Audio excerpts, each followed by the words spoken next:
A pious Ishgardian clergy guide the flock, and the devout knights protect the weak. Yet even the holiest of men succumb to the darkest of temptations. None dare to administer justice to these sacrosanct elite residing outside the reach of the law. Who, then, defends the feeble from the transgressions of those meant to guide and protect them? A valiant few take up arms to defend the downtrodden, and not even the holy priests and knights can escape their judgment. Pariahs in their own land, they are known by many as Dark Knights. These sentinels bear no shields declaring their allegiance. Instead, their great swords act as beacons to guide the meek through the darkness.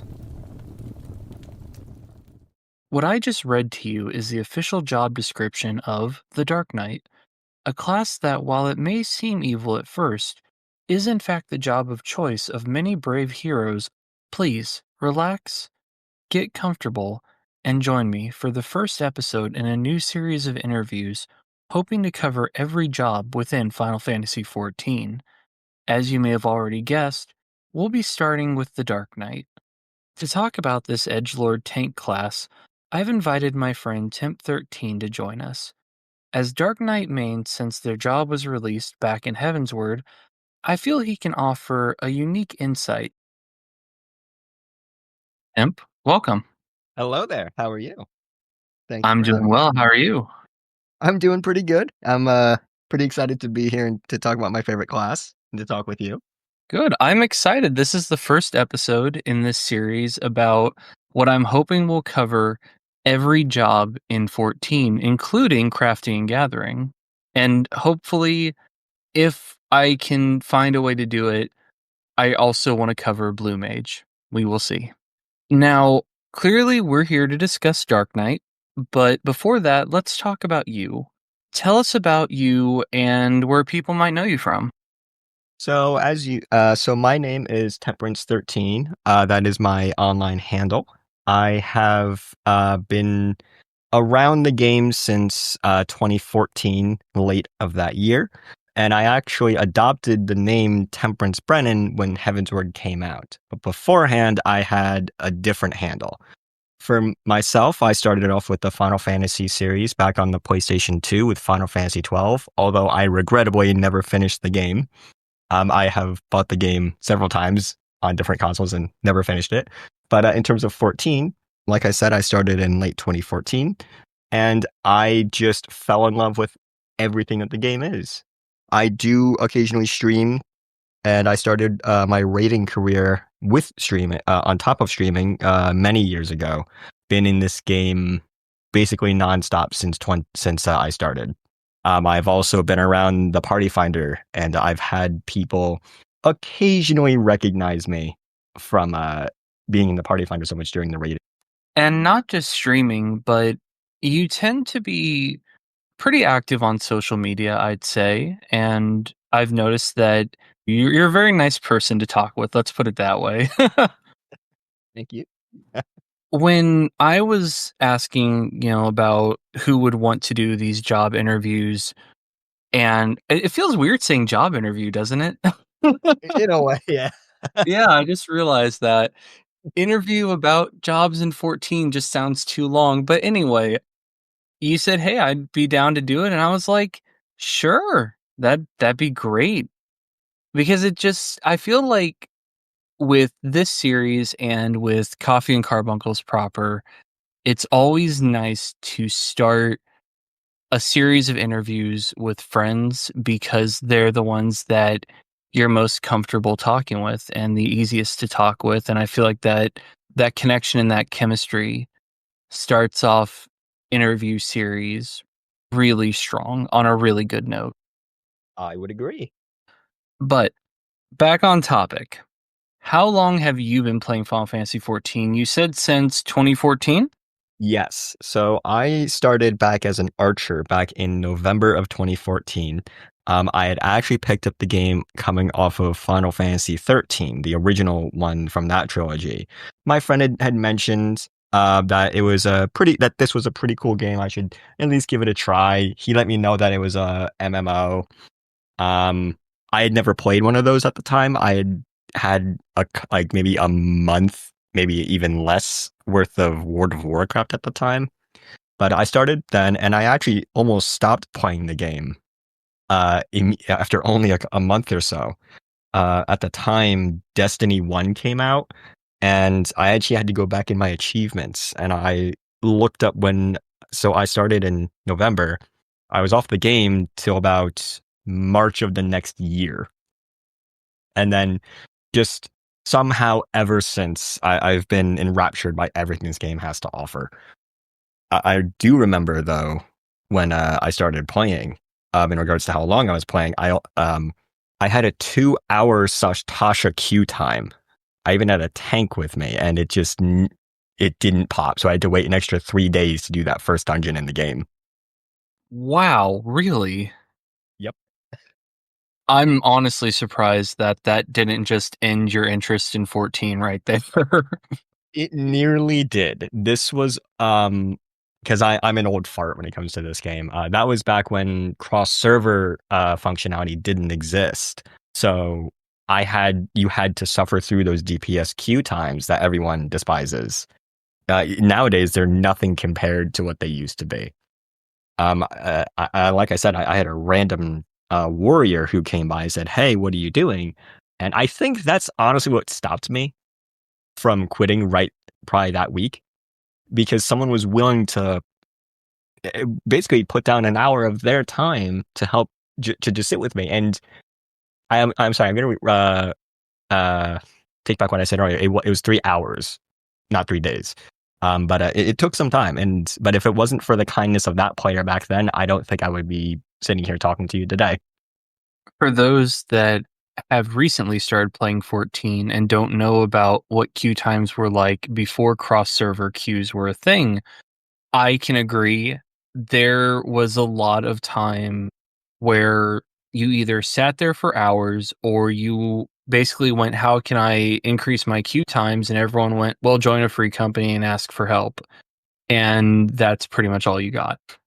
Mm-hmm. Yeah, it was unpleasant times back then in ye olde 14 days. In the dark ages. Indeed. So, are the queue times why you started playing Dark Knight then, be honest? Honestly, no. That when that helped, but that wasn't the main reason I played it. All right. So, how long have you been playing Dark Knight? I've been playing it since it first released back in 2015. It has been my main class for role playing, for raiding, and for casual content ever since. And obviously the next question is why? Especially when Heaven's Word first came out, what appealed to you about Dark Knight and made you go, I want to play that? Well, back in 2014, I was just out of high school. So I guess one of the underlying reasons was I was still an edgy teen, because so I guess that's part of why it appealed to me. But the general the general concept of the Dark Knight was interesting, on top of the aesthetic. From what we understood about the Dark Knight at the time, it was this very edgy class. It had a lot of power. It was the first new tank to the game as well, which enticed a lot of people. Back then, you only had the warrior and the paladin, and while they weren't bad tanks, people weren't bad at the job. It finally gave a little bit of extra flair to the tank role. Not to mention, eventually, when you learned more and more about the lore of the Dark Knight, which we'll talk about later, there's just so much about the class that stood out to me, and the level of depth about what you could get from the class, in it, just from some very basic introspection about how you as a person think versus other classes like, say, the Bard, which is what I originally started as, where if you like music, you like the Bard.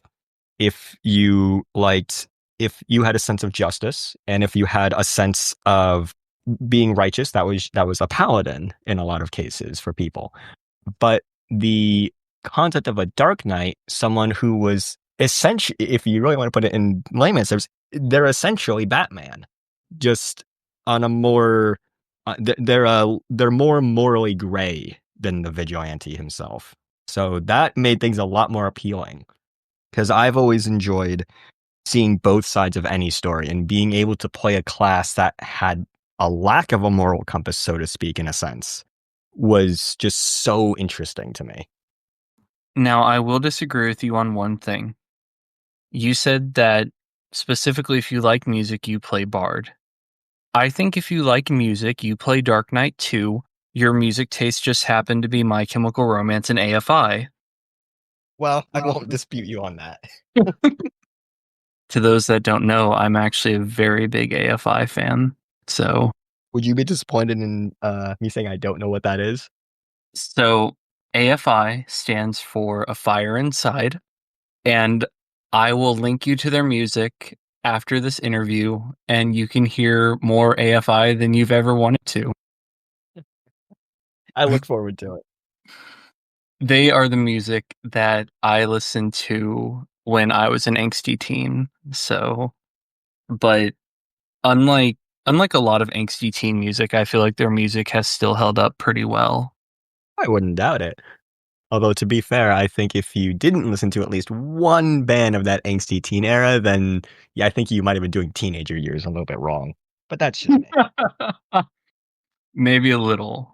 So, Dark Knight came out in Heavensward, which feels like a long time ago now. And in some respects, it kind of is. It was 14's first expansion, and we've come a long way since then. We've completed, after 10 years, an entire story arc, a very long story arc.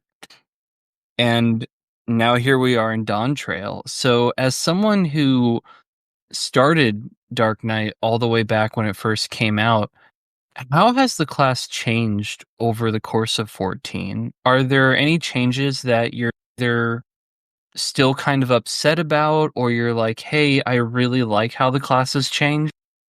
Well, to start out, I think the best way to put it is that I like the current Dark Knight. I have liked every iteration of it, but there's always room for constructive criticism with any of these jobs. Dark Knight, though, I think has changed some of probably the most out of most of the classes that have existed ever in this game. So originally in 2015, I should say, sorry, when the class came out, this class was designed as the magic tank in basic simplicity. It could defend specifically against magic damage. It can still do that now. And it was just a very unique style. And frankly, it was a very unique aesthetic as well. It actually had an issue when it first came out. There's an ability called Unleash where you create this big circle and these giant black spikes of energy come out. But I think they layered the textures wrong because back then you would use Unleash and it would cover ground area of effect attacks from enemies. So you couldn't see where the enemy was actually trying to hit. And when you have, back in the day, when you had these Dark Knights, like 20, 30 Dark Knights doing fate farming, and you had all of them using Unleash, you couldn't see any of the battlefield. And you would just have people randomly falling over from getting hit.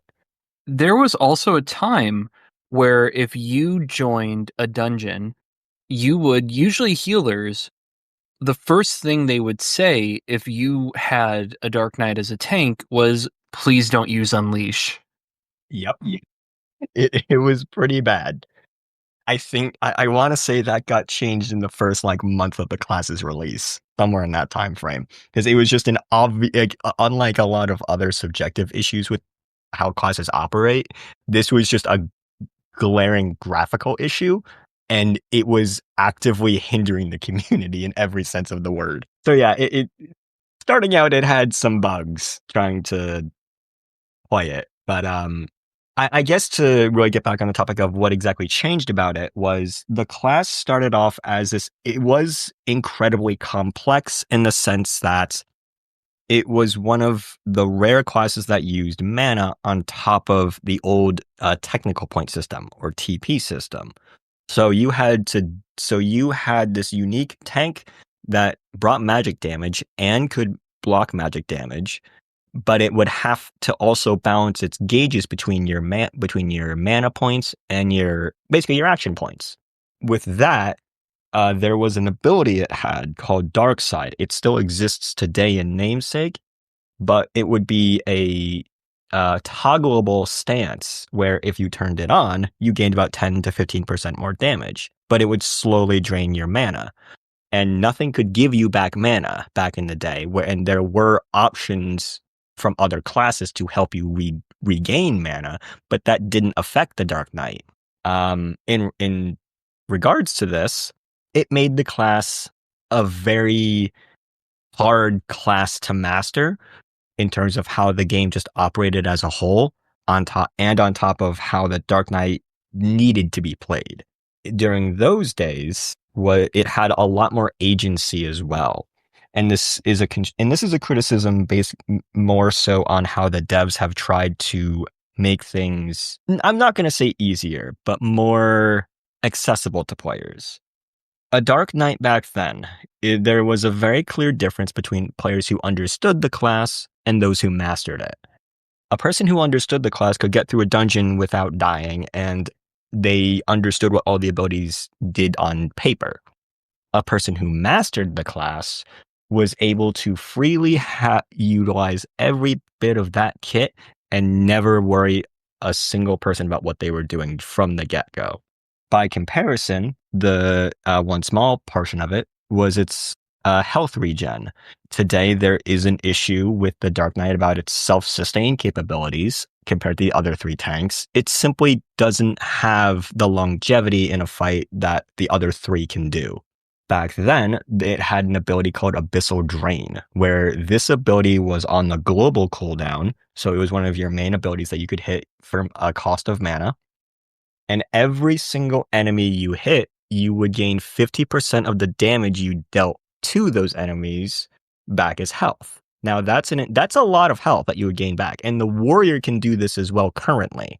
But the amount of health would increase to 100% with an old ability called Dark Arts. This ability isn't to be confused with Dark Side, which was its damage stance. If you use Dark Arts, it would do nothing on its own, which sounds strange. You would give you this little icon on your self buff bar, on your enhancement bars, and it would just sit there for 10 seconds. But what it was meant to do was it was a placeholder for the game to tell you, hey, if you use Dark Arts, you can enhance other abilities by using up that charge, essentially. What Abyssal Drain did in regards to all this is it would change the health regeneration from 50% to 100% per enemy hit with no fall off. So you could hit 20 enemies for 100 health each, and you get 2,000 health back, which is a lot back then.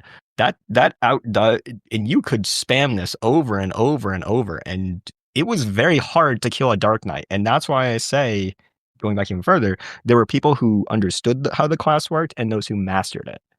That makes sense. Are there any other changes? Well, once Stormblood came out, the Dark Knight was, before we get into that, the Dark Knight was hailed as one of the hardest hitting tanks. It was also regarded as one of the most defensively capable at the time. Most of the raids, which is, this was also Square Enix's first foray into Savage raiding at the time. They had Savage raiding beforehand, but not in the same capacity. The Dark Knight's capabilities to block magic damage was just so profoundly stronger. But what it eventually turned into is you would have paladins who couldn't block magic damage. They could only do physical damage blocking, which the Dark Knight reigned supreme in those raid tiers. In terms of how the class changed, once you had Stormblood come around, not only could the paladin suddenly block magic damage, they tried to make the game more accessible to more players, because the Dark Knight was a very strange class. It didn't operate the same as the other tanks with how much it could do and how much freedom you could do with some of its abilities. It turned into a class that was more stylized after the warrior, which it still is now. And I think that homogenization was kind of a big game changer for the Dark Knight. You have this class that could do all these crazy things, regardless of what you may or may think about the class for those who did play it back at the time.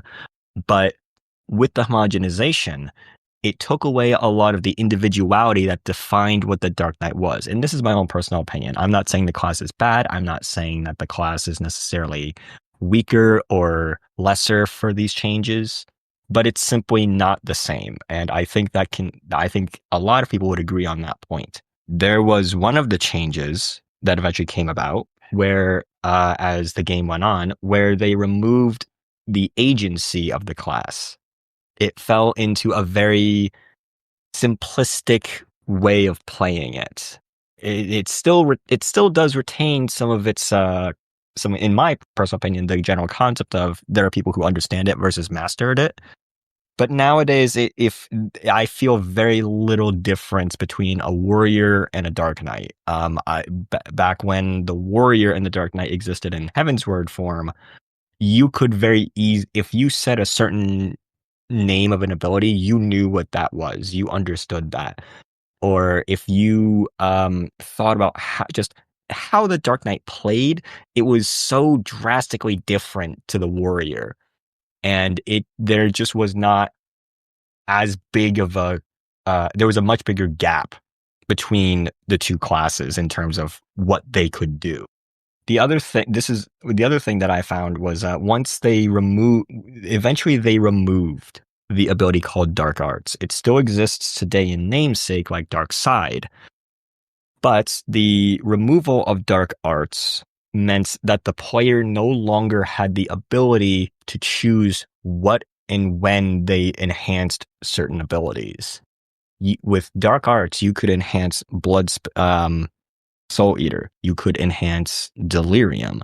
You could enhance Abyssal Drain. You could enhance Carven Spit. You could pick and choose on the fly at any point if you at least had the mana to do so as to what to do with your class. Nowadays, they have changed the class. They removed an entire combo within the Dark Knight. So, for example, the Warrior has the Storm's Eye Path ability and the Storm's Path ability and the Storm's Eye ability. There are two branches for its main combo to deviate to.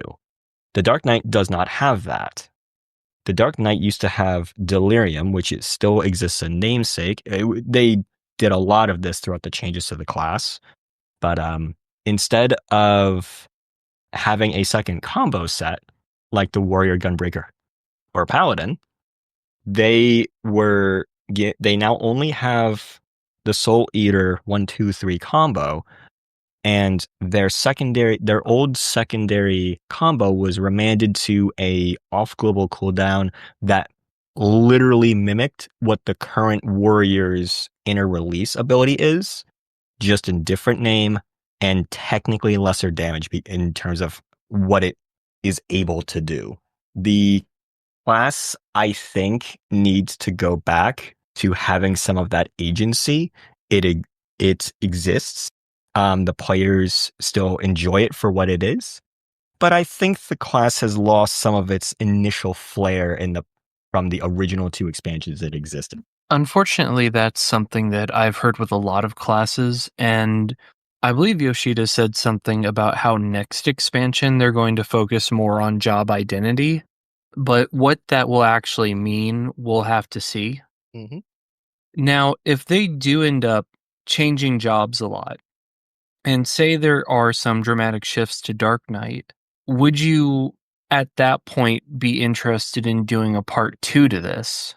I would absolutely be willing to do that. Because I've realized we're starting this at a time where there is a lot of job homogenization, and if Dark Knight does get more of its identity either new or back, I would definitely like to be able to go back and revisit this and talk about it at that point as well.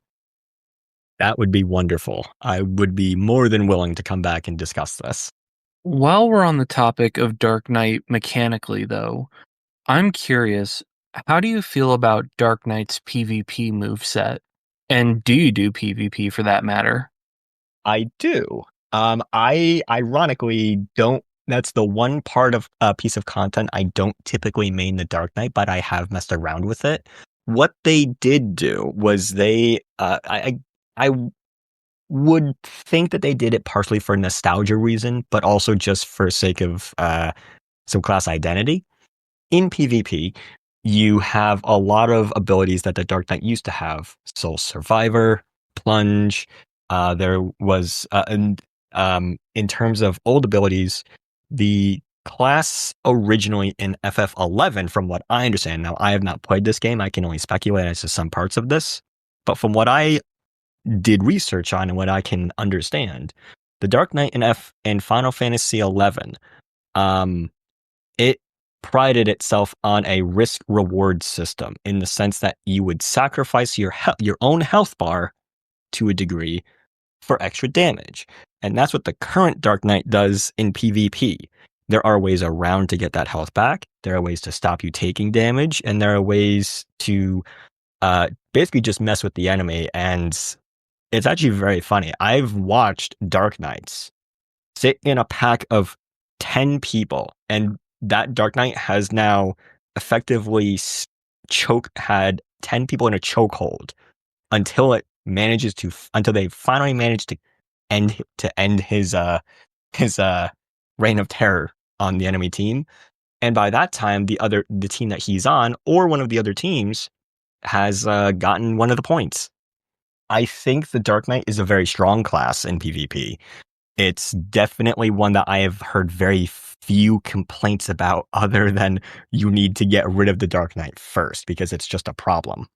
Its ability, I believe it's called Eventide, is its limit break in PvP, and what it essentially does is it does a very long, wide area of effect, and the Dark Knight can now not be killed for 10 seconds. So he just sits there, and he has another ability called Salted Earth, where it will draw in players immediately near him. So he can keep them trapped for a good couple of seconds, which makes a huge difference, especially if you're in group content like Frontline. In PvP, I tend to go healer usually, and I will admit that having Dark Knights on the enemy team can be kind of a thorn in your side, let's say. Next, I'd like to talk about the job quests. Oh gosh, the job quests. So, before we get into it, I am going to give everyone a spoiler warning. We are going to be talking all about the job quests.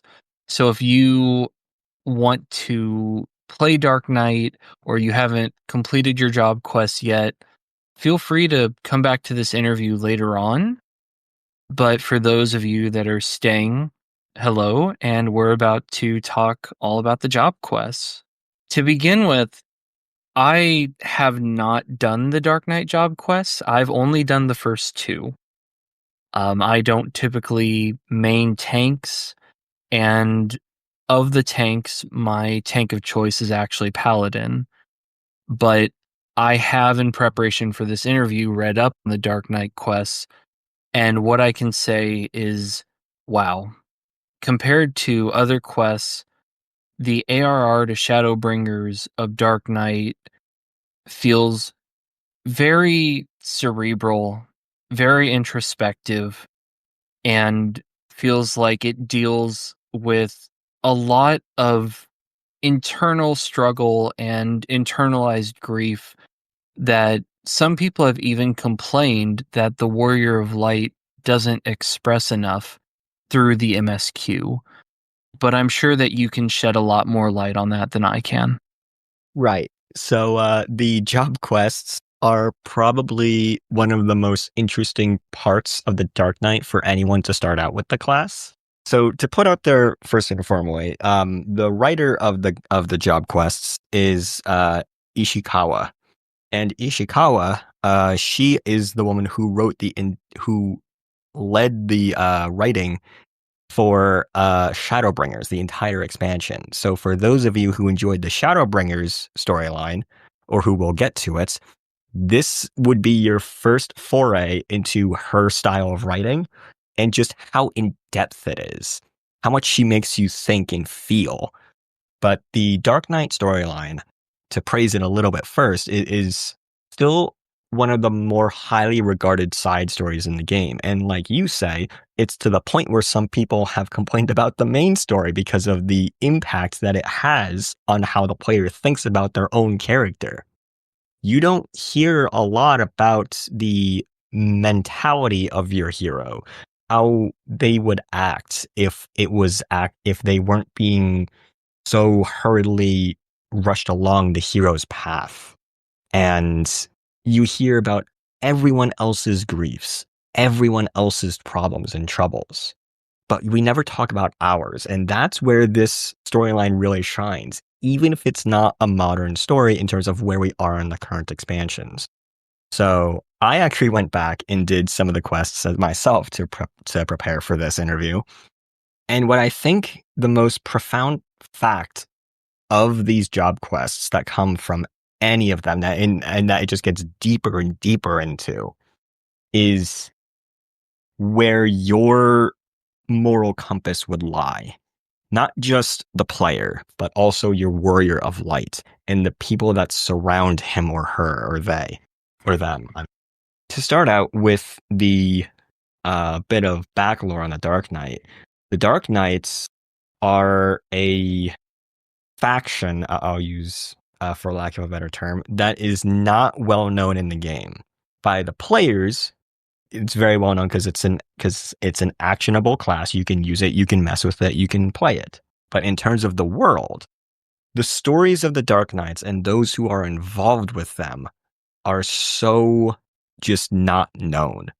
In the 30 to 50 story, it tells you as the player what your own character thinks for one of the first times, really, in almost direct contact. It has you come to terms with your own darkness, your own emotions, and using those emotions as your source of power. And that darkness manifests stronger through the story. It becomes more aggressive, and it eventually becomes something physical that the very people of Ishgard have to talk you down off a cliff from. One of the craziest parts of the entire Dark Knight story is seeing and confronting yourself on that final quest. I won't tell you what's said in that quest because I want everyone to experience that themselves. But when you look at yourself, not only just in the real world, but also in these job quests, it makes you really think what it is that you value and what you think is right. And that's what it prides itself on. The Dark Knight as a class, as a job, as a faction in these job quests continuously harbors the idea of justice is meant to be served on the basis of what is morally correct. And what you believe morally correct to be is subjective. But that also is what the Dark Knights use as part of their determination for where they point their aggression and their sense of justice. In the first set of dialogue, if you were to redo those job quests, or if you were to start them, the character that you interact with asks you, imagine this: if you had a child who was being basically abused by someone that they could not fight against, who takes responsibility for the person who is abusing that younger person? With these job quests, it makes you think. And furthermore, when you get into the 50 to the 60 job quests within Heavensward, you finally meet what I usually call the tutor of your job. This man's name is Sidurgu. Now, this man is a rarity within the game as a whole, because he is the only Zayla that you meet in the entirety of Stormblood, in Heavensward, outside of one other that I can think of. Now, I may be minorly correct on that statement. I do not believe you meet any others, but case in point, though, the fact that the lore book even states that he himself was molded by tragedy, that he basically from birth and from early childhood exemplified what the Dark Knights use as their mindset to help others. It's very powerful stuff. And in that storyline, what Sidurgu must come to terms with is helping out a child who cannot essentially help themselves out. And he sees a lot of himself, and he acts reluctant. But eventually he learns that it's not just himself that he needs to understand. He needs to understand the very people around him and what he believes.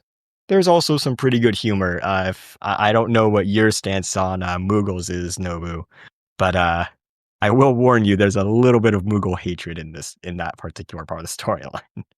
I feel like the Mughal Beast Tribe quests in Heaven's Word gave everyone a little Mughal hatred, and Yoshi P has even acknowledged that, so... Well, you will very much like the 50 to 60 story should you continue with them.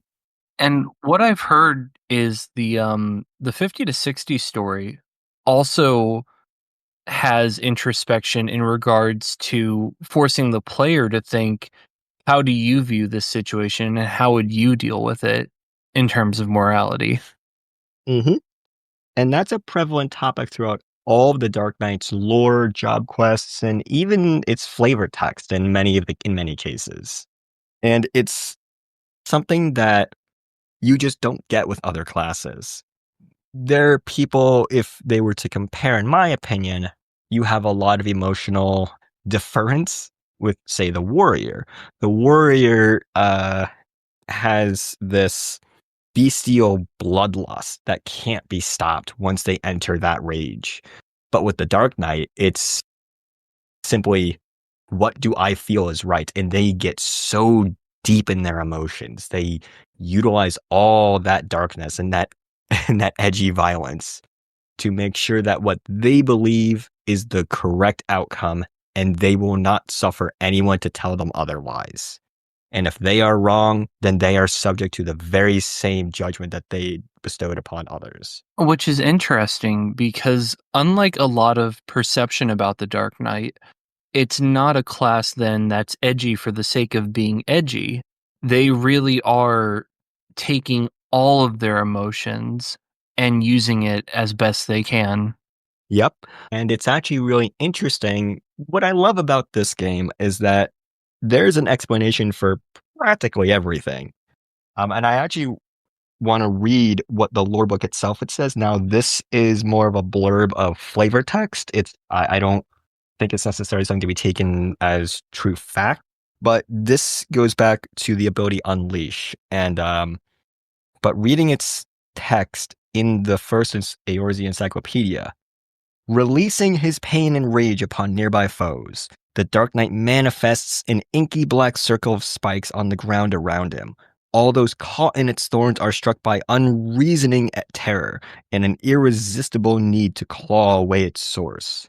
What that implies is the in-game mechanic, not only of Unleash, but also enmity and aggro.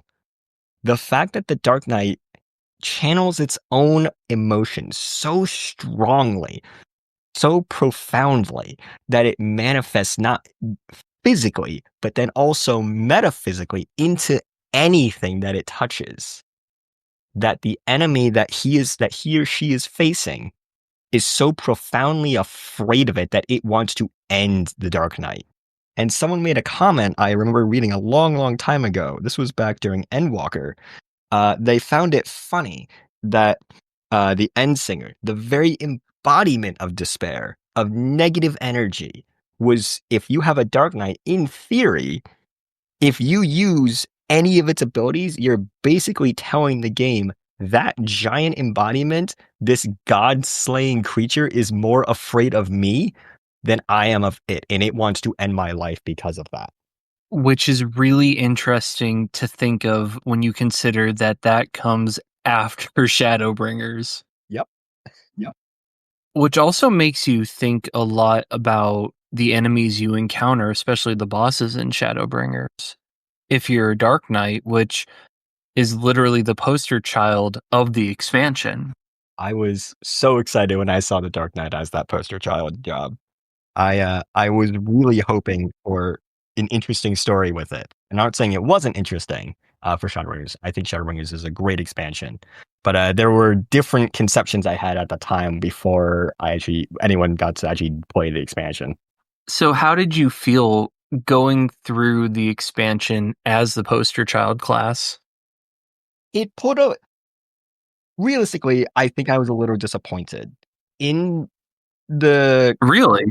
in the fact that I believed that with Ishikawa as the writer, I thought we were going to, no pun intended, see a little more darkness in our character, to finally have him or her as this embodiment of their own free will for once, to see how they would act under certain circumstances other than just being set on the hero's path. Now, I'm not saying that that's not okay, that I'm not saying that Shadowbringers did a poor job at all, but Shadowbringers simply took it almost kind of subverted what I thought the expansion was going to be.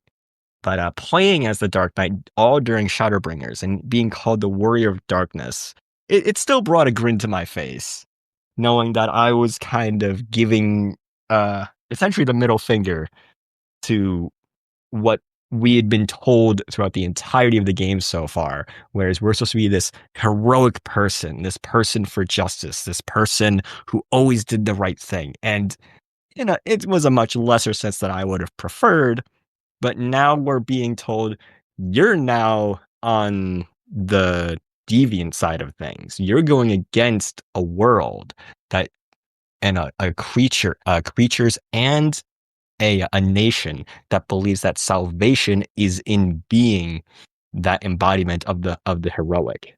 I will admit, when we were first told about Shadowbringers, and when we heard that tagline of, become the warrior of darkness, admittedly, I thought that we'd be more like chaotic good. We'd, be messing up a few things, which in a world that had struggled to gain its own sense of stability after literally a world ending tragedy, in a lot of ways we did shake things up, but I don't believe that we really took the kind of chaotic approach that I thought we might, or the kind of deviant approach I thought we might.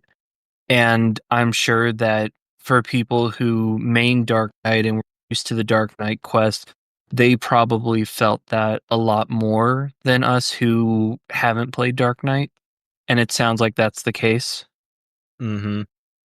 The simple fact that we were still playing hero, just in the rambunctious style more, was to me, it was a little disappointing.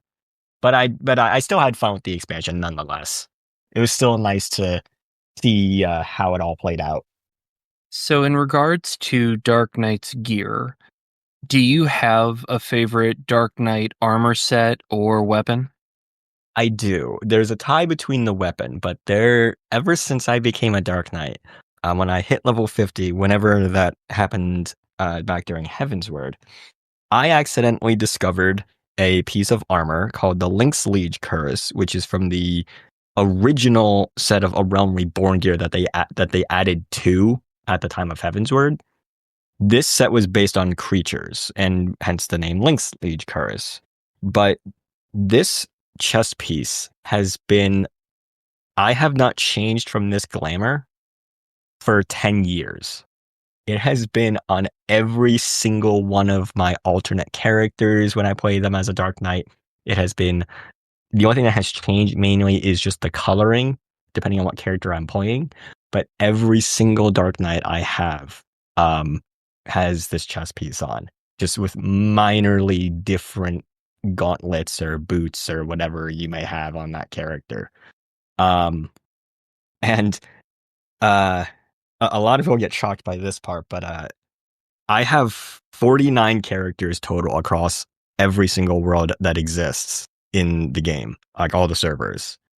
I'm on American servers, I'm on European servers, Oceania, JP, and there are probably at least 15 of those that are Dark Knights as their main up and up class. And every single one of them wears the Link's Liege Cuirass, and just with slightly different color variations. But what I think is what really drew me to the armor piece was the fact that when the Dark Knight first came out, it was clad in this very edgy, like tattered gear. It was like this chainmail half skirt that was probably a full chainmail skirt at the time, until it got damaged or something within the lore.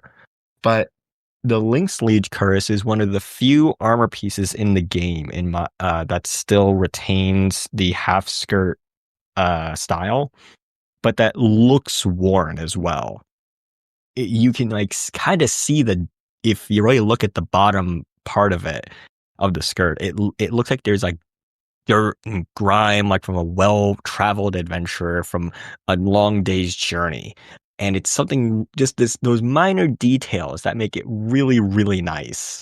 And ever since then, my personal opinion is that the subsequent Dark Knight armor sets just haven't had the same kind of flair as the original.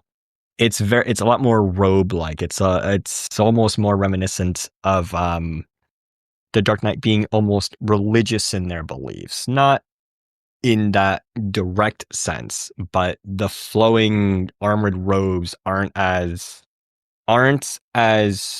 adherent to the Heavensward days of what the Dark Knight represented. With the weapon, though, the two weapons that I love the most, that also tie in with the lore of the Dark Knight in that same general concept, is Deathbringer, which is its original artifact weapon from its original class gear that you would get at level 60. And then there's Caladbolg, which is the Stormblood's version of the Deathbringer. It's the level 70 artifact weapon. But when you look at those two weapons, if you put them side by side, and then you put the next one, which is Shadowbringers, you see this very distinct difference between the weapons. What I personally believe is that the Deathbringer and the Caladbolg are so much more. They speak so much more to what the Dark Knight represents. There's memes around where the Dark Knight is just this obviously edgy boy who just swings a giant piece of metal around and it hurts people. And it's essentially what it does do. But when you look at the Caladbolg, it's very slender as it gets towards the middle, and then it flares back out. To me, it almost represents this consummation of what the Dark Knight believes in this form. You have this twist, you have these like twisted pieces of like half crescent metal at the hilt and in the guard. And it brings about this idea that the Dark Knight isn't on the straight and narrow like the Shadowbringer's weapon is. The Shadowbringer's weapon is just this giant slab of sword. And it's like 3 times the size of any normal sword in the game. But to what it represents, the Deathbringer is the same general concept where you have this eye on both sides of the sword.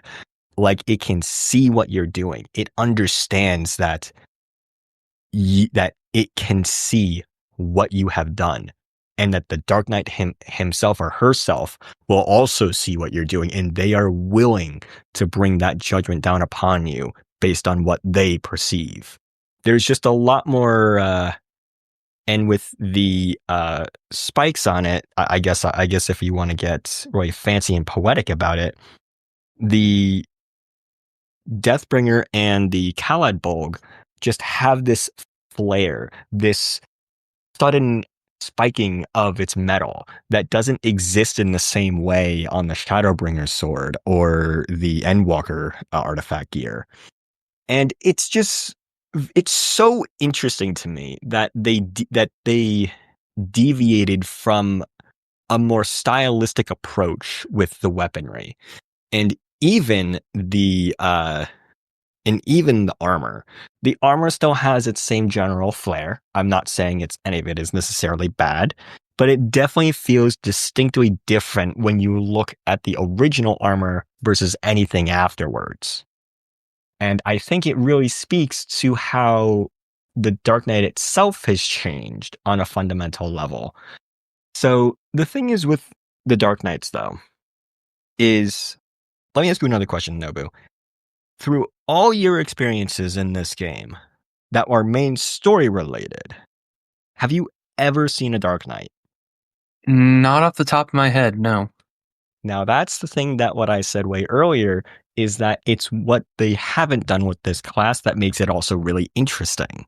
There are only 2 cases I can think of off the top of my own head from all my crazy random knowledge about this game where the Dark Knight even pops up. That is, I believe the character's name was Grant or Grand in Shadowbringers. That was during the role quests for the tank. Now, he wasn't designated specifically as a Dark Knight. He's from the first. They don't have that concept of what a Dark Knight is. That doesn't exist. But he uses the same style. He uses the weapon. He uses basically the structure, like in game wise, of what the Dark Knight is. He uses a big sword and he has metal. He's a tank and all of that such. The other one is Emmett Selk. When you use him as a trust tank, as a duty support tank in Kitissus Hyperborea. Those are the only 2 times that I personally can think of where a Dark Knight is specifically referenced in the game at all, outside of side content. Not to mention when after Heaven's Word, I should say, the Dark Knight kind of faded from existence. You see warriors in the main story. You see gunbreakers. You see paladins. You see monks, bards, all these other classes. But the fact that the Dark Knights are basically subject to the shadows of Ishgard, they never make an appearance profoundly. And while that can add to their mystery and kind of what they don't want to be in the limelight because that's not what they're supposed to do, I think it adds a level of mystery to the class that there's a faction out there that is exceedingly strong, that is profoundly useful in what they can bring to the table, and they're just never used. Not to mention, Sidurgu himself, he uses the original armor to tie in back with the question of the favorite armor and weapon, but you have the trainer, you even have the trainer from the monk storyline, or the pugilist storyline, I should say, in the Ilsabard contingent, when they're all gathering in the Alamigo throne room. You see the dudes from the Bard quest line. You see the brother, who is even less relevant to the White Mage storyline. He was there for some quests and then he kind of disappears. But you never see Sidurgu, you never see a Dark Knight, you never see any mention of this faction in any capacity, anywhere in the game. Now that I think about it, yeah, you're right. That's really interesting. I didn't notice that before. Of course, I'm not a Dark Knight mate, but you make a good point. They are so profoundly strong. And the thing is, as well, is their source of power is really interesting. What we know now on in terms of the lore for those who have gone up past Endwalker is we understand what Dynamis is as a power source, as an energy source, and what it does. Fundamentally, it can be used for limit breaks in terms of the game mechanics. It's based on emotions, and it can do all these crazy things that people could never conceivably do. But the fact that it deals with emotions is the important part here. The Dark Knight uses emotions, the dark part of its emotional capacity, to deal damage, to use its abilities, to finalize what the Dark Knight itself can do. But for those who do continue on with the Dark Knight as in terms of its storyline, they make mention of, I guess the best word is a void called the Abyss. And it's also used as like an energy source and where the Dark Knight can help draw power from. But it's different from the Void itself, from the 13th. It's not referenced as something similar to Dynamis. It's its own thing. and you interact with the Abyss in a completely different way than you would Dynamis. And it's just never explained. That's why I say after Heavensward, the Dark Knight is completely gone from the game, other than just the players being able to use it. It's just not utilized. And I think the developers have a really big opening to bring back some old Heavensward flair, not because it's Heavensward, but because of the hype that it brought about, the interest it can bring about, and what they can use to make it a story aspect that can easily impact everything you understand about the game and its lore. It would be nice then if they brought that back. I would certainly be curious, because it sounds like, given their lack of using Dark Knight, if they did bring Dark Knights back later, there would clearly have to be a good reason for it. Because even the Warriors of the Steppe, the Zayla, they have Magni. They have this big dude with a big friggin' axe who's insanely strong. They have a mage, Sadhu, who can do incredible feats of magical ability.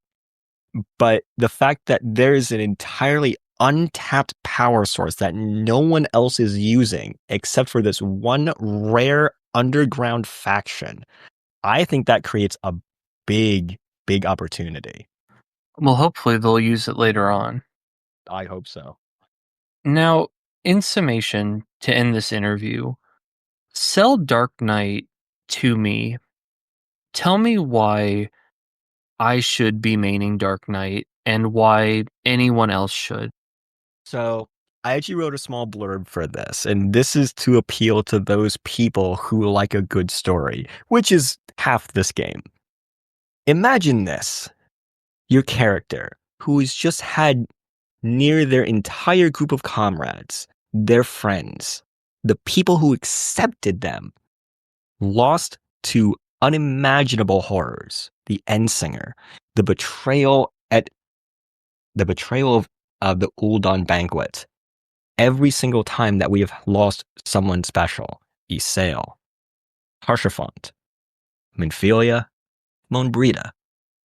We as players identify by our characters, whether you're a raider, a role player, or a simple enjoyer of the series. But to imagine yourself in the shoes of your hero, wouldn't you want to know what you can do with all those emotions? If all the tragedy and sorrow, happiness and excitement of life could essentially become your power, and imagine if the darker parts of your mind, those thoughts and emotions that should never see the light of day, what if it became a voice in its own person within you to help you take control of that situation? You need only ask. That kind of, now I'm definitely not a profound writer, but that kind of blurb, you hear a lot of stuff like this in the Dark Knight story. It has one of the most relatable stories to the actual human behind the screen than any other class. It deals with mental health. And I think that's a very powerful thing to have the player understand about not only themselves, but the character.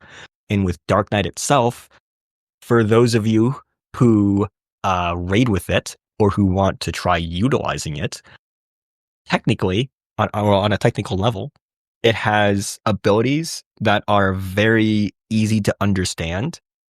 Its rotation is not so rigid that if you use an ability in a certain way, that is going to mess everything up. And there's plenty of survivability with the class as a tank. But to sell you the Dark Knight, I think the one thing that makes it so unique above anything else is simply the writing in your journal. Have you read the journal entries at all for those first two quests, Nobu? I haven't. I did them when Heavensward first came out, and like I said, I really haven't touched the class since.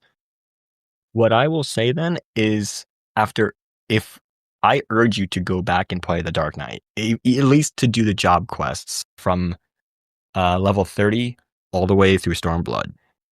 Because at that point, they go to the role quests afterwards, and this stops, this next point. But if you read the journal entries, it is the most unique thing you'll ever see in this game, in my opinion. You talk to yourself, essentially, through these journal entries. And it's so interesting to see what the character has to say to himself or herself, and in a sense, to the player. So, if I could sum up what you've been saying, it sounds like if someone really enjoys inner monologue, especially, but also personal conflict and emotional resolution, as well as admittedly a little bit of edgelord, small bit, then that is the type of person that would probably enjoy Dark Knight. If not from a mechanical standpoint, then at least most likely from a story perspective. Absolutely. Well, Temp, I really appreciate you taking time today to do this and chat with me about Dark Knight. I wish I had a bit more to contribute, but like I said, I haven't done much with the class, which is why I'm even more glad that you're here to help talk about it and help explain it. A lot more that I probably haven't said, but the best thing you can do is just go and play the class to understand what it is. I agree, and I hope that this has whet some people's appetite for trying Dark Knight. While it's not for me, I certainly do hope that this has at least enticed a few people to go and try Dark Knight and experience not only what sounds to me like very different writing compared to the other job classes and very unique writing. Maybe not so much now that a lot of us have been through Shadowbringers. I think that even with having gone through Shadowbringers, if you haven't played Dark Knight, you'll still be experiencing older Ishikawa story writing for the first time. I don't want to spoil it simply for the fact that everyone interprets it differently to a degree, in my opinion. And to experience that firsthand without someone telling you, to go in without those preconceptions, other than it's just an amazing story to hear and to resonate with, I think that's the best experience anyone can have with this class, whether you continuously use it or not. Well, thank you for that. You're very welcome. I hope you'll have a great day, and I hope that this has encouraged people to go and try Dark Knight. I certainly hope as well. And thank you so much, Nobu, for having me on. It was such a pleasure to be able to talk with you and to talk about my favorite class on the game. And like I said, if they do make significant changes to Dark Knight later, hopefully you can come back and we can talk about those too. Of course, I'd be more than happy. All right. I'll catch you later. All right. Thank you very much, Nobu. Have a good day. You too. Well, what did you think after hearing that? Do you feel more intrigued to be a Dark Knight? Or are you one already? Simply come to see what another has to say about it. It is my sincere hope that through hearing about how others view these jobs, you will gain insight and hopefully even try a few for yourself. Until next time, I hope you take care. Stay well.